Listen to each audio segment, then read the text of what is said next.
අයිබන් මේ දවස්වල බස් එකේ පාරේ ජිම් එකේ වැඩ කරන තැන්වල අන්තිමට නාන කාමරෙදිත් කනෙන් ගලවන්න නැති උපකරණයක් තමයි මේ ඉයර්බඩ්ස් දෙක. මම අහන්නේ මගේ පාඩුවේනේ කාටවත් කරදරයක් නැහැ නේ කියලා හිතාගෙන ලෝකෙන් තොර වෙලා ඉයර්බඩ්ස් දෙක කනේ වබාගෙන ඉන්න අයට ලොකුම ආරංචියක්. ඔයා මේ රහසින්ම කරන්නේ ඔයාගේ ජීවිතේ වටිනාම දෙයක් විනාශ කරගන්න කියලා ඔයා දන්නවද?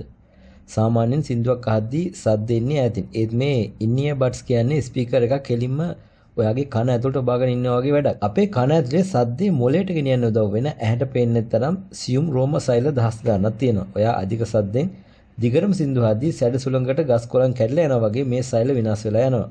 මේ සෛල වරක් මරනොත් ආයෙ කවදාවත් හැදෙන්නේ නැහැ. ඒ කියන්නේ ඇහෙන්නේ නැති වෙන එක ස්ථිර හානියක් ඔයා කන්න සිදු වෙනවා. වයසට ගින් ඇහෙන්නේ නැති වෙන එක දැන් වයස 20 30 දී වෙන්නත් පුළුවන්.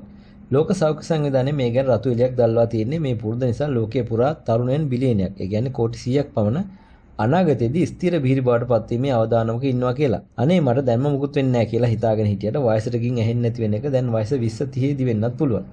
ෆෝන් එකේ වොලියුම් එක 160කට වඩා වැඩි කරන්න එපා. ඒ වගේම එක දිගට විනාඩි 60කට වඩා සින්දු අහන්නත් එපා.